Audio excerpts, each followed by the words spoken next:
Hey everybody, welcome to Electric Cafe. This is Tim Humphrey. Today's video is about my history with Erasure. My sister got me into Erasure right when they came out, '86. I mean, I was, of course, big Vince Clarke fan from his days in Depeche Mode and the Assembly, and of course Yaz. So when we heard that he was joining a new band in Erasure, I mean, luckily, in Southern California, I grew up with K-Rock, and K-Rock, they were always on top of the best new wave, music from UK, and just in general, they were really on top of alternative music, since all through the '80s, and Erasure was one of probably the most popular bands, of that period, especially when they started the late '80s there in K-Rock. I mean, you could. It was hard. Everybody was playing Erasure. Everybody loved Erasure. They have a unique kind of. I mean, I guess there's. It's a post-disco sound in electronic music, and Vince Clarke is so talented. I mean, that's why he left Depeche Mode, because he can do everything himself. And why, share the music, and you just need a lead singer, and he did everything else. I mean, he's so. I mean, if there's any producer, any electronic producer that should be in the Hall of Fame, if there was electronic music, the first person should probably would be. Nobody would argue if it wasn't Vince Clarke. The guy is just.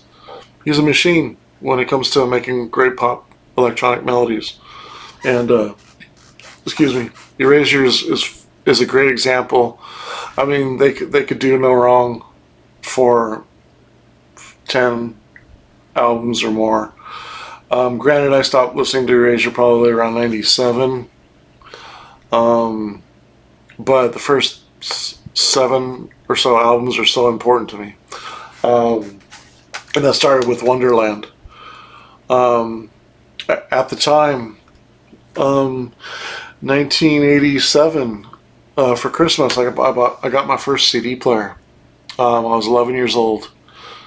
I remember I was at Radio Shack, and my dad, what I want for Christmas, and I wanted a CD player. You'll laugh at this. But my portable CD player, it was like a Sony, and you flipped up the open spot, and it kind of came up, and it wasn't one of those cheap portables. It was a little bit bigger. It was kind of, a little bit thicker than some of the more slimlined ones that they came on. This is like '87. They started getting a little slimmer around like '90. But, this is one of the first portable ones, the smaller ones. So it was, if I'm not mistaken, it was somewhere in between $250 and $300 for that little portable CD player. And it lasted probably for a good 5 years or so.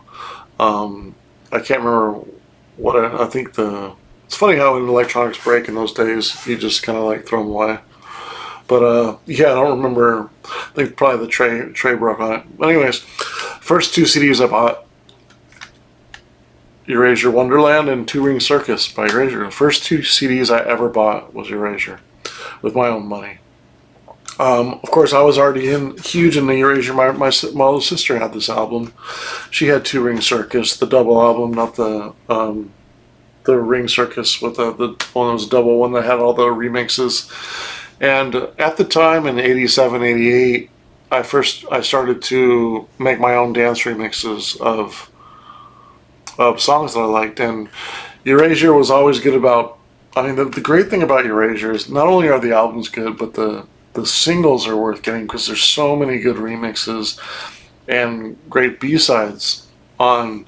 Some of the best versions of the songs are extended versions, and some of the best songs are remixes and B-sides. I mean, so if you don't know Erasure, or you like Erasure, and dig deep into the singles, and you'll be happy that you did. But at the time, I would take their extended versions and make my own versions, and just pressing play and stop and counting the beats and making extended versions of my favorite songs. And Erasure was one that I did a lot of that because they gave me the material. They always had extended versions and their singles. And my sister my older sister had a lot of the early singles. I think she had "Who Needs Love Like That" single, which had the Love That Mix version, of course, and then "Oh L'Amour," the Funky Sisters remix, and of course Sometimes as well. "Hideaway" remix, "Victim of Love" was a single and had remixes, and then of course "Heavenly Action" and "March On Down the Line" were singles as well. And then there's also "It Doesn't Have to Be." So they had 4 singles on each of their first 2 albums. So you're talking about 8 singles in the first 2 years, all with great remixes. Most of them had like 2 remixes to each one, like an extended version and then a different version. Some of them had a dubbed version. But you're talking about 8 singles in 2 years and 2 albums, with all different remixes. That's a lot of material in the first 2 years, and that's why my first 2 CDs, I got Touring Circus and this one, and then my sister had these as well, and she had probably 6, if not all 8 of those original singles. Like, she loved Erasure during that time. So, I was huge into Erasure, especially the first couple of years, and all the way through till through '95. I was a big Erasure fan, especially up to '92. I would get every single, every remix, every album, trying to get every version I could. So great album. Looking back at this now, there's a lot of these songs are a little shorter, but "Heavenly Action" is one of my favorite Erasure songs. I love the melody in that one. "Cry So Easy" is a great one. "Senseless" is a great one. You can't really beat "Oh L'Amour." Andy Bell is such an emotional singer. He has to be one of my favorite singers of all time.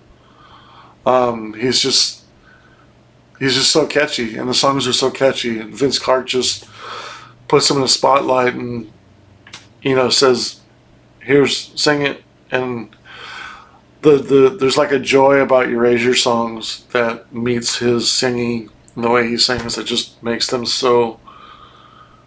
Their songs are timeless. You think about, like, if you like disco music, Erasure was like the perfect extension of disco music into what are you gonna say? It's new wave or just pop dance music, but it's really the new style of disco music. "Oh L'Amour," such a great song. But then he could do slow songs too. "My Heart So Blue." It was just a great album. Unfortunately, over the years, I've lost. I was doing this. I realized that I knew I lost Touring Circus. I used to have that on double CDs. Again, my original copy. That's my original CD there from, 38 years ago, 37 years ago now. But I just realized that I'm missing a couple Erasure CDs from over the years of moving. So looking at some of the singles, so Sometimes, really good versions on here. This one's actually the 12-inch. This one, trying to think of I don't think this one. I'm trying to think of the remix that's on this one, but this is just the 12-inch version. But Sometimes, it's such a great track. You got to get every version, right? So, here's the ones, the more dance version. So the extended version and then the Shiver mix. Those are classic ones I used to use back in the day and make extended versions of. This is the dance versions. And then on the other side, Doesn't Have to Be version. So if you did have the single of It Doesn't Have to Be, you still wanted this one because this one is another version. They were so good about doing that. That's typical Mute, right? Depeche Mode and Nitzareb and Erasure. They just had such great remixes, right? Like Flood and Mark Saunders and Joseph Watt from Razormaid did these, if you know his. Rico Conning, a great engineer. I think he was a engineer at Harm Studios, if I'm not mistaken. Is it Harm Studios? I think it's Harm Studios. That was a famous studio in Germany. Somebody will correct me on that, I'm sure. But this is the Made in Germany promo. So great. And then of course had to get a Heavenly Action. It's my favorite song of their early period. This has I believe this is the extended version, and My Heart's So Blue, a different version on the B side. Love the artwork on this. And again, I've said that in other videos, but Erasure was so good at tying the artwork to every single, right? So you have these like little doll figurines on here, and then it kind of ties into the singles, right? A little more Heavenly Action, March on Down the Line, and Heavenly Action were the singles from the first album, Wonderland. Great album. And then kind of going into the Sometimes, it doesn't have to be, those are the versions for that. And then they followed it right up with Crackers International with Stop and Knocking on Your Door, so a double single, and each song has the 12-inch remix. Mark Saunders, Phil Legg, Alan Moulder. Great remixers. Again, Mute and Sire would always come through with the great remixers of these. I mean, I can't imagine what it would be like in those days to be like, hey, here's the new Erasure song to remix. They must have been like so excited because it just gave you the opportunity to take a Vince Clarke song and make your own version of it. I mean, what an opportunity to do. I can't imagine. I would imagine in those days, you know, the original stems were probably sent over. I mean, in those days, you would go into, especially in the 80s. I can imagine. I don't know this for a fact, but I would imagine in those days that right after they made the album or they're making the album, a lot of those engineers also worked on the 12 inches and did the remixers. That's what's so great about those remixers in those days, and those remixes that they did was, you're not talking about sending it off to some guy and he doesn't understand the song and he listens to it and he's like, oh, okay, I'll take this, I'll take that, or I'll make my own version. Like, those guys were working with the original stems. So you're talking about, okay, well, I'll use the beat, and this is the original beat.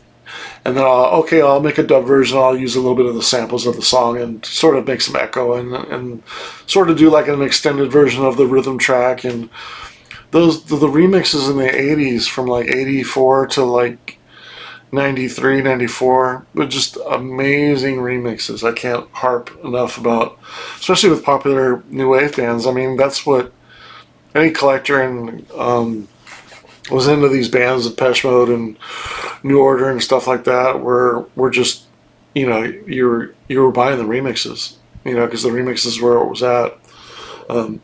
Excuse me. They're just full of great extended versions of the original songs. So then you kind of go into their next full album, which, you know, unfortunately I'm missing the CD, but which was Wild, and the first single was Drama. This has some really good B-sides on it. Sweet Sweet Baby and Paradise. And they even give you a remix of each one. So not only do you have the original version of Drama and then three mixes, but you have Sweet Sweet Baby, 2 remixes of it, and then Paradise, and then a remix of it. So you got 3, 4, 5, 6, 7, 8 tracks on a maxi EP. You know, you're getting your money's worth. $5.99, $6.99 for these CDs back in the day, and man, you got your money's worth. You're talking about 11, 15, 20, 25, 30, 40 minutes worth of music for $5.99. I mean, they were just chucking them out, and they were all good. Unfortunately, I don't have the blues. One of my favorite songs from Wild is Blue Savannah, and I don't have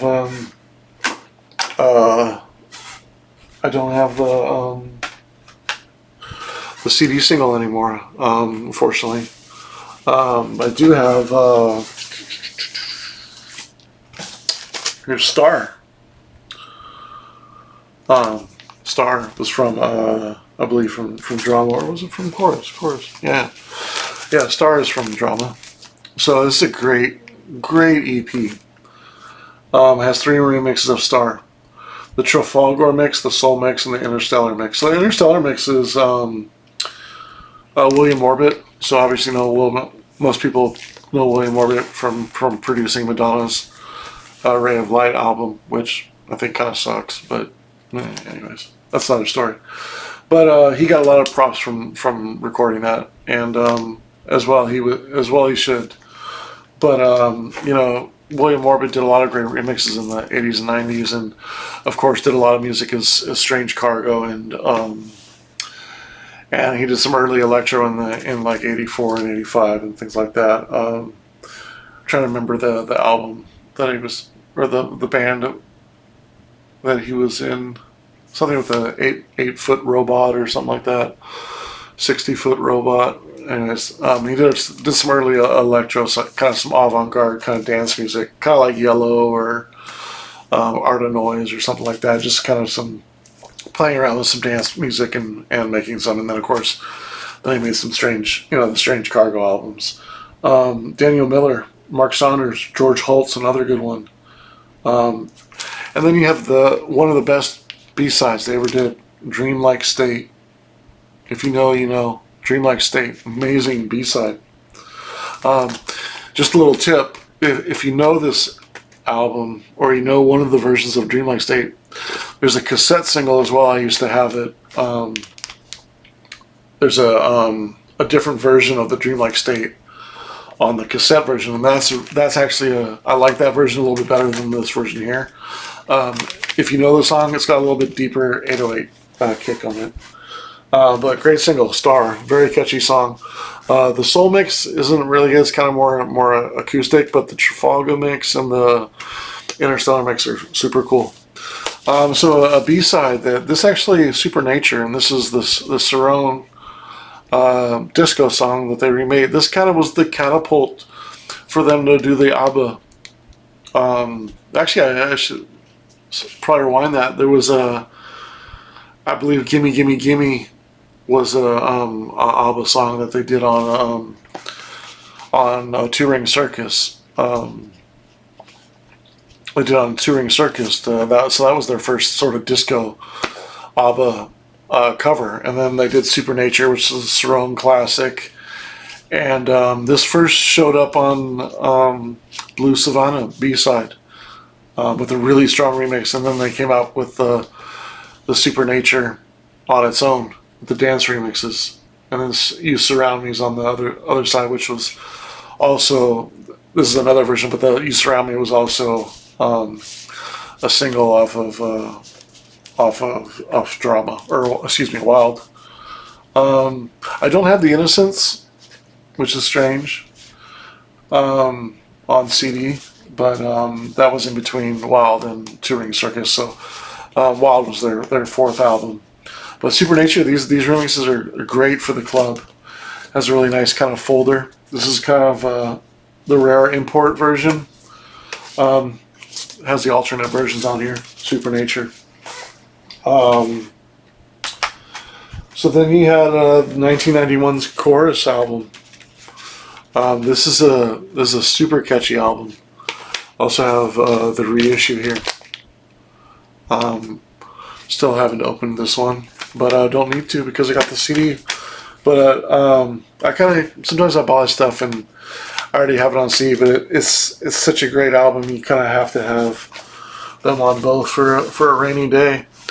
And then the single, right? Chorus. Another reason to buy the singles, right? You got 7 versions on here, or 7 cuts on here. You got Chorus, 4 remixes, and then Snappy is a really cool electronic song. Comes with another remix, and then you got a track called Over the Rainbow. So we're about 1991 here, and then you got Breath of Life, which the record's right here. Joey Beltram does a really cool remix on here. If you know Joey Beltram from Techno, great remix on here. A lot of, again, 8 tracks on an EP. 6 Breath of Life versions. And then Waiting for Sex is a really good B-side, and then Carry On Clangers is a B-side as well. So this is probably my dad's favorite Erasure song, Breath of Life. Just an amazing song. Amazing song. And again, you know, if there's any artist that I've probably lost more than I have here is Erasure. I'm also missing, now that I think about it, I don't have I Am Right in here, which I have the record, and I used to have, actually I have the record, but I don't have Love to Hate You, which I used to have the CD single. So I'm missing Innocence, Love to Hate You single, Blue Savannah single, missing A Little Respect, I'm missing Innocence, so I'm not sure where all my Erasure stuff gone. Maybe people borrowed it and not returned it over the years, but it's funny, you know, going back and going through my stuff and noticing that I'm missing so much Erasure stuff. But wherever they are, I'm glad somebody is enjoying them. Maybe I've just misplaced some of them, not sure. And then you have their 94 album, which is a very underrated album. I say. A lot of great tracks on here. Blues Away. Of course, Always was a big hit on here, and here's a single for Always. Do have the CD single for Always. But a really good album. This is. I didn't like so much some of the singles on this one. I didn't get the singles on this one, except for Always. I think the other singles were I Love Saturday and Run to the Sun. Didn't really like those songs too much, but I do like the B-sides a lot. I mean, the second 5 tracks, Always, All Through the Years, Blues Away, Miracle, Because You're So Sweet. But Run to the Sun and I Love Saturday, Take Me Back. I don't mind So the Story Goes, but you know, I like Man in the Moon. So you know, probably of the, again, this is like their 6th album. Started to get a little bit weaker here, but still liked this album. But it didn't really spawn the singles except for Always, where I really wanted to get the remixes, and maybe I slept on them. Maybe I should get them and see if I like them. But I don't necessarily like the first 2 versions. But again, probably I should check it out because there's some good B-sides and remixes on here. And then you have the last album that I bought, which is a highly underrated album, this self-titled Erasure album. I think what they were trying to do on this one was make it's a mixed album, so it flows as one song. It's a very underrated album. Like when people think of Erasure, they think of the singles. You know, if they think of an album, they might think of The Innocents, right? Because it has A Little Respect and Chains of Love. Has their most popular songs. Ship of Fools is one of my favorite songs, by the way. And Where Were You When I Needed You? If you know that song on Innocence, that's a great song. But there's so many tucked away songs of Erasure during the time. Like A Long Goodbye on this one. Rock Me Gently, great song. Stay With Me. I believe those are the 2 singles from this album, Rock Me Gently and Stay With Me. The way they flow in this album, the way this is kind of like a Erasure doing an ambient album or a DJ mix or a chill out album. This was groundbreaking for the time to go away from making 3-minute, 4-minute dance songs to make a long spread out ambient album. Such a great album, such a great listen. If it's great because when you think of Erasure and you go to certain songs, you play certain songs, you don't necessarily play a whole album through. Not much anyways, but this one you do. And this one's probably 60, 65 minutes, a very long CD, and it's very rewarding. If you don't know this album, check out Erasure, self-titled album. Great album. So that's kind of my experience with Erasure. After that, I really kind of lost touch. I know they have "Breathe" is a really good song if you know that song. There's a couple singles that I like here and there, but for the most part, I kind of wouldn't say fell out of love with them, but I know the show tunes one, like I think it's Showboat, and you know, I didn't. You know, now that I'm thinking about it, I also lost ABBA-esque. I used to have that CD. Those are really good cover songs. Voulez-vous, Lay Your Hands on Me, and SOS. Love those three songs. Not so big fan of Take a Chance on Me, although it's pretty catchy. But that was really good. You know, EP. And but I don't like so much some of the later cover album. I think it's the Showboats. It's him doing maybe non-disco songs, but and sort of turning them into Erasure songs. But you know, there's probably some at some point I'll have to get around to listening to the last like 7 or 8 albums, but I just haven't gotten around to them. I just can't imagine they would be much better than this period of Erasure. But you know, that's me being a little short-sighted. But eventually I will check them out. But I mean, this period of Erasure is so important for my youth, and just knowing that those are the first CDs I ever bought is just takes me back. You know, that's 36 years ago, 37 years ago. It makes me feel old. But yeah, Erasure, they did some great music. Vince Clarke is amazing. Andy Bell is amazing. Both great guys. And if you ever get a chance to check out some of Vince Clarke's videos of him in the studio, man, he knows what he's doing. Like, that guy is a machine. I would, if there's anybody even more so than Martin Gore, I would like to spend a day in Vince Clarke in his music room and see all his equipment.